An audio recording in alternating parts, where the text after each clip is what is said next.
So welcome everyone to our weekly webinar. My name's Amy Clausen, if you didn't already know. I think everyone that's on today is a member.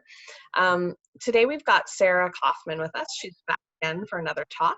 And Sarah's the Managing Director and Curator of the Niagara-on-the-Lake Museum. She has her Master's in Public History, and she's been working here in her role as Managing Director since 2010, but she's worked at several of Niagara's museums over the last 10 years as well. Today, I will be monitoring the Q&A and the chat box at the bottom. So if you have any questions for Sarah throughout the talk, feel free to put them in there and I will field them to her. And today, Sarah is talking about a topic that's close to our heart because it's about our amazing collection.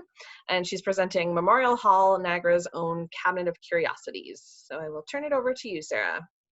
Okay, thanks, Amy. Have you started recording? Just don't want you to forget to. Okay, thanks, everyone, for coming today. I've actually been wanting to record this talk for a while, since I did it first in 2016, because it's just nice to record the history of our society for future use, or for anyone to reference, like our board or members, in case they wanted to know more about our organization. It is the 125th anniversary of the Niagara Historical Society this year, so the board is talking about ways to celebrate that. And hopefully we'll come up with something by the end of the year. COVID has obviously thrown in a wrench for everybody, so we'll figure something out. Events might not be possible, but so I will get started now. On a snowy day in December 1895, 15 residents of Niagara-on-the-Lake met in the library, which was located at the current courthouse on Queen Street, which is far from here, and formed what would be called the Niagara Historical Society. At the time, there were a lot of people who doubted the society's ability to collect anything of significant interest. They thought anything that was of interest out there had been given away or destroyed. Nobody would ever give anything to the society to have on display for such a purpose. Fortunately, the society members, slide goes. There we go. Fortunately for these members of the Niagara Historical Society, under Janet Carnahan's leadership, ignored these sentiments. Janet Carnahan, of course, is the first president of the Niagara Historical Society. She reluctantly took the role, and she later became the curator of the Niagara Historical Society up until or close to her death in 1925, I believe it was. She is also a noted historian of the history of Niagara, and her book, which is called The History of Niagara, is still used by many Niagara residents and researchers all the time. It's referenced all the time. It's an excellent book. So an application was made and later granted by town council to use the grand jury room, which you see in the picture here, on the 3rd floor of the courthouse of Queen Street for society meetings and to hold their collection. This space, some of you might remember, the Shaw Festival uses this space for the lounge, and it's also rented out by the town for weddings and such.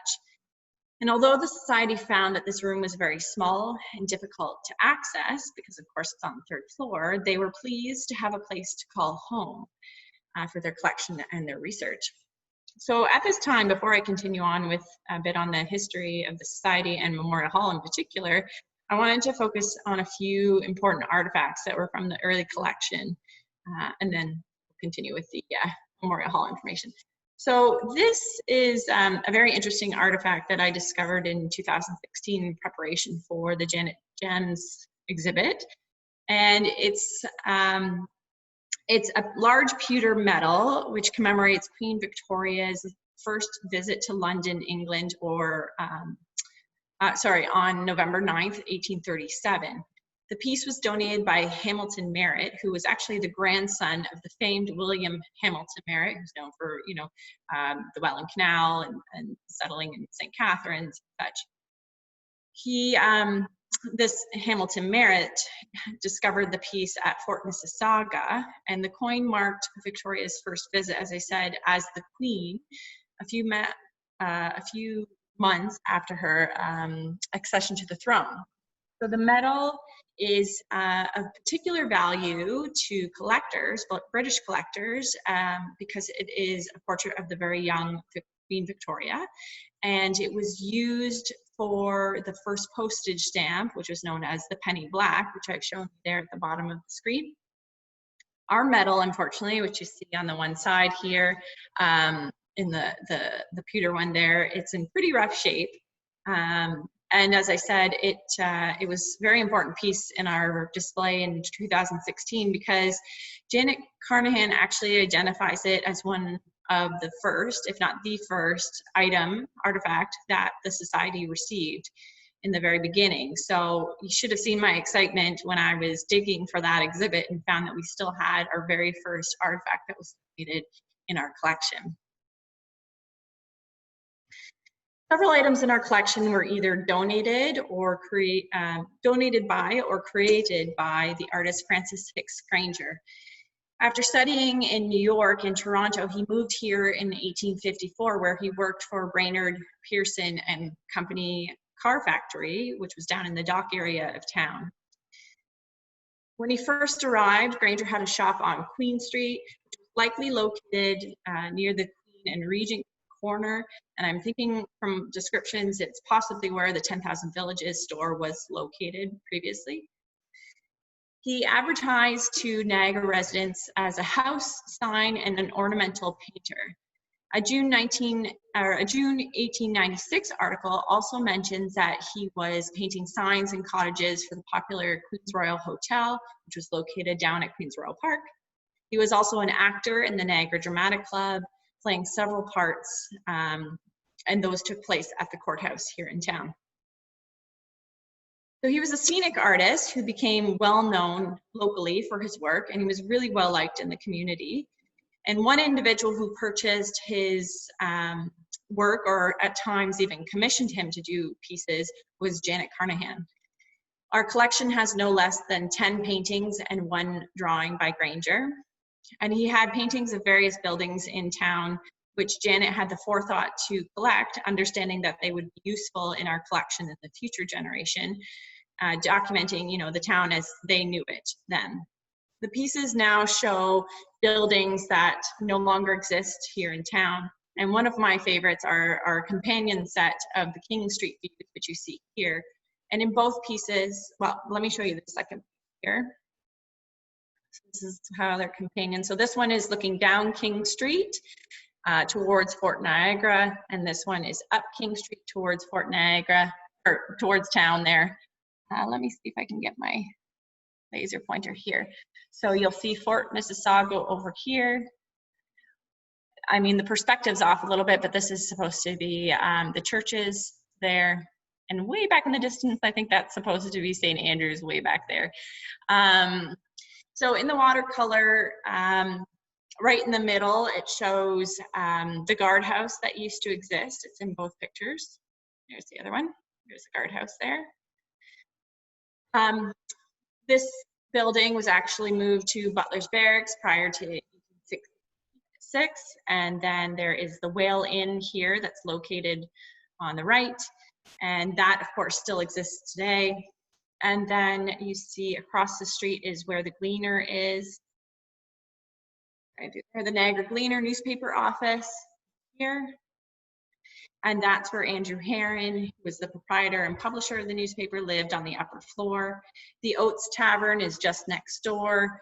And it's these buildings were actually demolished to make way for the Queen's Royal Hotel, which opened in 1866. So a lot of people will know now that this location is where Queen's Royal Park is, where the popular gazebo is, that people like to take pictures of every time.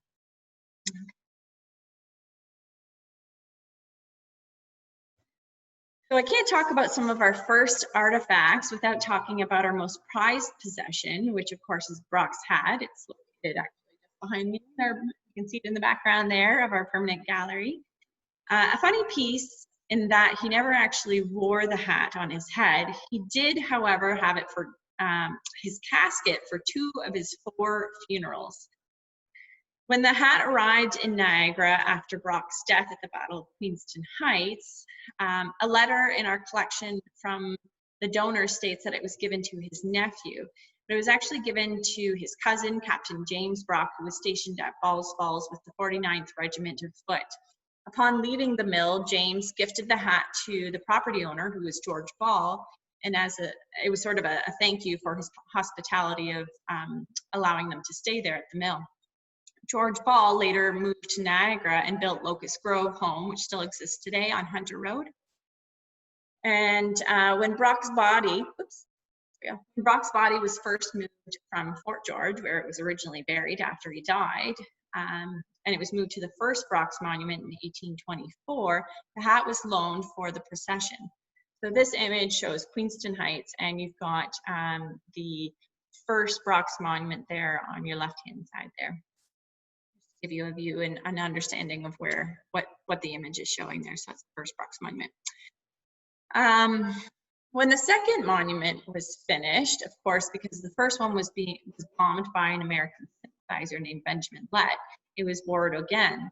The family was promised that it would be taken care of by the colonel in charge of the events, but he allowed the hat to be handled and tried on by several people, and it was returned damaged.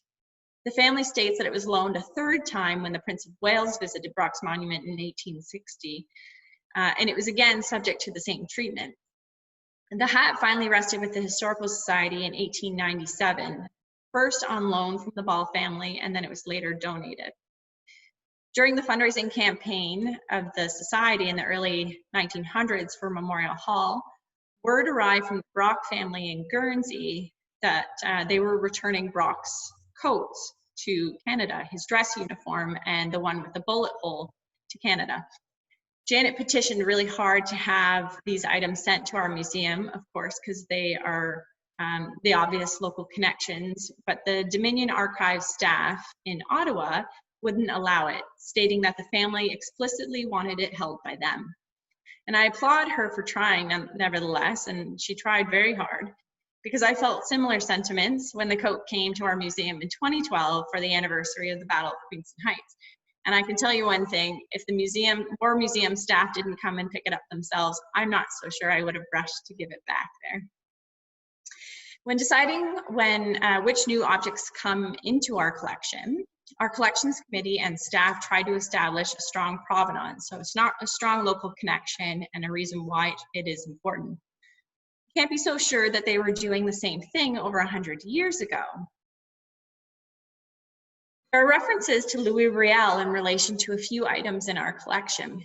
Louie Riel was a controversial Métis leader and central figure of the Red River and Northwest rebellions in the Prairie provinces. He was later hung in 1885 for treason. A jacket in our collection was first identified as Riel's coat. Early society records state that the coat was worn by him at the time of his capture during the Northwest Rebellion. In the 1990s, museum staff took the opportunity to look into the coat by contacting the Glenbow Museum, the RCMP Museum in Saskatchewan, the Manitoba Provincial Archives, and the Riel House National Historic Site. Unfortunately, there's been no photo found of Riel wearing this coat, and nothing even close to it, in fact. So as of right now, I would say that it's likely not Riel's coat. However, it makes for a pretty good story. On the same note as note of Riel, there's also a piece of rope in our collection that was noted to have been part of the noose which hung Riel in November of 1885. This is part of the William Kirby collection. William Curry was the famed author whose home is located on Front Street, right across from the Golf Course Clubhouse, and he wrote the book, The Golden Dog. Information suggests that the artifact came into Kirby's hands by way of his son, Eugene, who acquired it from a Mr. Chambers. Could it be possible? Well, research indicates that Eugene was working as a land agent in Calgary, and a Mr. Chambers could possibly be Timothy Chambers, who was a farming instructor with the Indian Affairs Department of Manitoba during the same time that Riel was hung. Finding strands of Riel's noose in museums is nothing new. The St. Boniface Museum in Manitoba has a large fragment, and in 2012 they received another piece with a very strong provenance as well. I have reached out to a few of these museums to ask them whether the noose had been pulled apart and given to a bunch of twisted individuals as souvenirs, but I haven't ever heard anything back. So I'll let you make your own decision on its authenticity. During the First World War, the Canadian Corps had captured thousands of enemy weaponry and other items. When the war ended, the Dominion archivist was sent to Europe to collect war trophies to bring back to Canada. These trophies were meant to symbolize the victories of Canadian troops during the Great War. Initially, they planned to create a national museum dedicated to the war's history. However, lack of government funds and support meant the collection had been kept behind closed doors. There was a strong request from communities across Canada to have these items in their own museum collections, and the Society was no doubt part of the call. Following the war, Canadians were looking to commemorate it, and the veterans who returned, of course. What was the point of collecting these trophies if they were to be held in storage when the 1920s would have been the perfect time to have them on display? So in 1920, our museum received 43 articles, including helmets, shell cases, German rifles, ammunition boxes, water bottles, bayonets, a trench sign, anti-tank rifle, and German machine guns and more. Several of these pieces are still in the museum's collection. This German machine gun, which you see here, could fire 600 rounds per minute and had a range of about 2,187 yards. These guns, and we have two of them, are unique in that they were captured at the Battle of Vimy Ridge. This was a defining moment in Canadian history. Canadian troops, 4 divisions fighting together for the first time, took the ridge from German troops, which was believed to be next to impossible. It is amazing that we're fortunate to have it in our community museum. The German anti-tank gun in our collection is extremely rare. British tanks were first introduced in 1916. They were very slow and couldn't exceed more than 4 miles per hour. The anti-tank guns first came off the manufacturing line in 1918, 2 years later. They were the only anti-tank rifle to see service in the First World War, and only 15,800 were made. It had a 2-man crew and weighed, with its bipod, about 41 pounds. You can't find this piece in just any museum. These are just a selection of the most remarkable items that came into the museum's collection in the early part of the 1900s. I know I could keep many of you here all day talking about my other favorite pieces, of course. But we'll go back to a bit about the Historical Society and the museum. The early society membership card gives the motto, "The love of country guides," and asks that each member give or loan to the Historical Society documents or relics to add to the collection of the historical room, to aid in any other way to the Society's aims. Several must have answered the call as the collection grew significantly since 1896. According to the annual report in 1903, the collection had grown to over 2,000 items and space was getting tight in the courthouse. A temporary solution was agreed upon, and Town Council during the summers of 1905 and 1906, the Society was allowed to use the Town Hall, which is where, if you've ever gone to see shows in the courthouse, this is the room where the Town Hall used to be. And so they could expand into this space during the summers, and then they had to return back into the room across the hall because it would be required for Town Council and for the Township Fair. The Society's Board of Directors knew their collection was growing rapidly and these issues needed to be addressed soon. Cases were overflowing with artifacts and it was becoming increasingly difficult to catalog the collection. Furthermore, if a fire broke out, it would be challenging to save the collection from the 3rd floor of the courthouse building. First printed reference to a museum building was a circular issued to the Society in 1898. Since the beginning, it was suggested that the Society's first act should be to recognize through a monument the landing of the United Empire Loyalists in Niagara who left their homes of plenty and traveled at great danger to the wilderness of Niagara. The society wholeheartedly agreed that, and they asked the membership for advice. What form should it take? A cairn, a tower? One suggestion included in the circular, probably from Janet Carnahan would be my guess, was to create a memorial that would not only honor these individuals, but also house the increasing contents of the historical room. Fortunately, the idea was met with support from the membership and several associate members. A few did propose that town council give the courtroom to the society, and funds should be raised to renovate the space and to accommodate the museum instead. But the safety concerns, of course, of the third floor and the accessibility issues resulted in little movement of staying at the courthouse. So an active fundraising campaign ensued, with Janet as the convener of the fundraising committee. She took this role very seriously and started writing at least 6 letters a night for several weeks to various politicians and philanthropists and society members and associates. Both members and non-members of the local community responded with support. The committee started with $150 of their own funds, $50 from the Ontario Historical Society, and another $50 from an anonymous member. When it was all said and done, the society raised $2,000 from society members, associates, and the community. Funds were solicited from the federal, provincial, and county and township governments. A letter in our collection from Janet to town council in 1907, which was a few months before the building would open to the public, states that the municipal government had contributed nothing.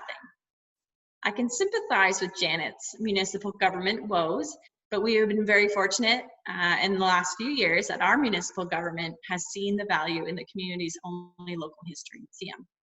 The total cost for this new museum building, the one that you see in front of you, was $4,924, and the society raised 95% of the cost, only managing to borrow $275 from the bank, which was paid off in 2 years. The next question to be addressed would be, where would this building be built? One reference suggested the foot of King Street near the fishery grounds. However, discussions with town council suggested that this new site, that our new site be located in the town park, or Simcoe Park as it's known today. You may think that opposition to new development is something new for Niagara-on-the-Lake residents, but it's not. After an editorial in the local newspaper and other vocal opposition was expressed, the ideas were dropped. The society did not wish to antagonize public sentiment and decided to look elsewhere. Janet then offered a site on the main street, nearly opposite of St. Vincent de Paul Church. This was accepted. However, upon close inspection, it was realized that being on a sloping ground would cause additional expenses, which they either did not want or could not afford. So John Carnahan, who is Janet's brother, offered to exchange it with a piece of his property on Castlereagh Street. At the time, this also inspired some cries of opposition because it was said to be too far away from town. But that sentiment conceded when they realized that the building would now face the historical plain known as the Commons, and it would be visited by the several young soldiers who came for summer military training every year. It was a perfect place. Unfortunately, the scenic view didn't last forever. Following the Second World War, wartime houses were built in front of the museum. It is quite frustrating to think, though, that the museum could have been built right in the thick of Old Town's tourist district. But that's okay, because I like our peaceful location and we still managed to snag a lot of tourists from the main street here. And so Janet and John switched ownership of the property, and then Janet deeded her plot on Castlereagh to the society. According to Janet, the preliminary drawings for the new historical building, which you see here, were completed by a celebrated young sculptor named Mr. Allward. Walter S. Allward would later become even more famous for his iconic and breathtaking Vimy monument, which recognizes the great Canadian victory at the Battle of Vimy Ridge. More importantly, the graveless soldiers who died fighting on French soil during the war.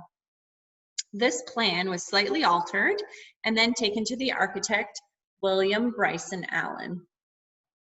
Allen was a popular architect from St. Catharines who designed several schools, including Grantham Academy, see here, Merritt Town Hall and the Cotton Mill, which is the Keg in St. Catharines on Glendale. And then the Bank of Commerce building in Thorold, which you see on the left-hand side, and St. Patrick's Church in Port Colborne, which is coincidentally where I got married. So Memorial Hall was his last design.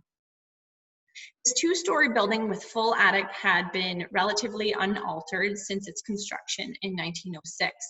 The foundation of the building, you'll see here, down at the bottom of the blueprint there, you can see the foundation there a bit better. Reportedly obtained from the ruins of the old Indian Council House and Hospital, which was originally built in 1816-17 and was destroyed by fire in 1881. Located on the Commons. Here. The plinth of the walls and the sills of the openings are made of cut limestone, which were obtained from the former John Rogers Dry Goods store on Queen Street, which was demolished around the 1900s. The roof style of Memorial Hall is called a hipped roof.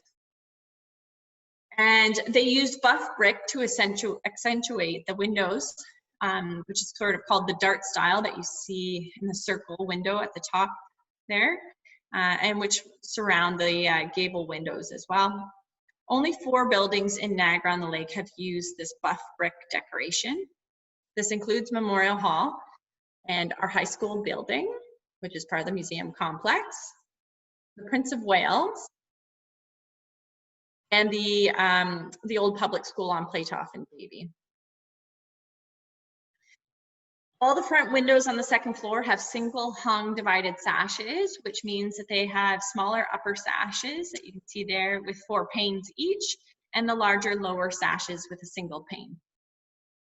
Other interior features of interest are the steps of Butler's Barracks, which are in the picture there on the left, and the hard maple flooring from Meaford, Ontario, and the railings are from Georgia Pine, and the mahogany posts were from Cincinnati. A call for tenders was issued in St. Catharines and Niagara-on-the-Lake in January 1906, but several proposals were well over budget, all reaching above $7,000. So the committee decided to reissue a revised plan, and they received 1 quote, which was slightly under $4,000. Funny enough, or not, this quote came from James Doherty of town and a John Carnahan, Janet's brother, who were both local carpenters in town. The contract was accepted, and they broke ground in April of 1906 and completed the building except for the front portico in October. This portico, the front portico that you see there in white, was added in the fall of 1906. In 1907. So the official opening was in June of 1907. The building would be called Memorial Hall, and it would not only recognize the Loyalists, but act also as a memorial to, and I quote, "whatever good or great has been done here in the past, possibly a compromise of several lengthy discussions on the several deserving people or topics in our history who should be honored. And there are many." So I guess next time the town or the community wants to erect a monument here, you can just say, no need, Memorial Hall has us covered. So these are a couple of images of the former interior. If you were at the front door of Memorial Hall and looking towards the back, so sort of a north way, this is what you would see. The entrance to the Link building would be behind that major cabinet there, which Janet Carnahan, that's Janet Carnahan sitting in front of it. And you can see the railings of the second floor up there. These are a couple of ladies. Sorry, the pictures are a bit blurry. There's some old images. They used to have these tablets along the like underneath the railings of the second floor that were dedicated to the various Loyalists who they wanted to commemorate in Memorial Hall. This just shows again the interior. This is on the second floor. They had a whole bedroom set up. So this is a view from the second floor, again, near the entrance of Memorial Hall, looking towards the back of the building. So you can see even then, for these early pictures, how, you know, full our museum was at the time. And this is the downstairs, so looking the opposite way towards the entrance of Memorial Hall. Again, just seeing how full the building is. Actually, this cabinet right here behind me is one of the original cabinets that you see in the picture there. This kind of shows you more of a recent image. This one is a couple years old, but shows a good view of the upstairs towards the downstairs of what it looks like today, essentially. I wanted to do my talk in Memorial Hall today, but our internet isn't as great there, so I stayed safe and did it in the Link building. It's upstairs, looking towards the entrance of Memorial Hall, so you can see the difference. Oops. So Memorial Hall was officially opened by declaration of the Lieutenant Governor, Sir William M. Clark, on June 4th, 1907. Mayor Randall had declared it a half holiday in honor of the event as well. So in 1949, the Society took possession of the 1875 high school building next door, which closed in 1947. And in 1971, the Link building was built to join our two heritage sites. You can see the Link building there in red. 8 of the front windows were obtained from the parish hall of St. Mark's Church, which was removed in 1965. So in recent years, the Society Board of Directors realized that once again, you know, well over 110 years later from the building of our new Memorial Hall, it's time to address our growth again. The museum is busier than ever. We can boast an average of about 80 programs per year and several significant exhibitions, all organized by 3 full-time staff and 1 part-time staff member and several amazing volunteers. In 2014, Lord Cultural Resources, a consulting firm which specializes in museums, came and completed an assessment of our collections, our exhibition, and our programming space. And as a result, we realized that we're running out of space again. We need additional storage for a collection that grows at an average of about 200 items per year, and we're stuck using our main gallery in Memorial Hall for programming, which restricts our exhibition layout and forces staff to use space when the museum is closed or having to close the space during opening hours. Also, in order to meet accessibility requirements by 2025, we have to put in an elevator and a passageway connecting all of our buildings on the 2nd floor. So in 2015, the board decided that we would pursue an expansion. We're looking to build a 2-story building with a basement off the back of Memorial Hall. There's a nice image there. And a link to the high school building 2nd floor via our center building. The expansion will also include a renovation and repurposing of the high school building, the main floor rooms, and of course of the Link Gallery and Memorial Hall's main floor. The expansion will is similar in magnitude than what we were going through in 1906 when Memorial Hall was built, of course. Unfortunately, it won't cost the Society just under $5,000 to do it. Designs have finally been finalized, and we will be launching a fundraising campaign soon. Of course, COVID really likes to mess everything up. So hopefully we'll be as successful as the original members of the Historical Society were in 1906, and in a couple of years, you'll see us expand once again. So thank you very much for listening. If anyone has questions, I'd be happy to take them, Amy. All right. So Shauna actually has a question, which I wondered about this too, all the years that I've worked here. The original interior shows how the upper gallery goes just straight to the back of Memorial Hall, and now it's a loop all the way around. So do you know when that would have happened? Did you find any documentation on that? No, unfortunately, because that was something I dug around for, and I unfortunately didn't find anything, because I found that quite interesting as well, was when they did the loop around. Unfortunately, I couldn't find anything. I know we did renovations and restorations in the late 90s. It could have been during that time period, but I'm wondering if it was earlier than that. I feel like it might have been earlier, but I don't know. I had a question, and I know this is going to be a hard answer, but we talked about some of the early collections. Since you've been here with the museum, what has been maybe one or two of your favorite items that have come into the collection since you've been in your role? That's come into the collection? Yeah. That's a hard one, Amy. That's a really hard one. I know. I don't know. There's lots. I mean, I'm a big fan of photographs and archives personally.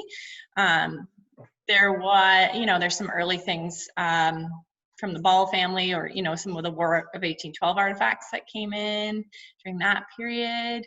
The recent donation of the Kloss family, a few of the archives that came in through that are really fascinating, because that shows a bit into the Kloss family and, some First Nations history.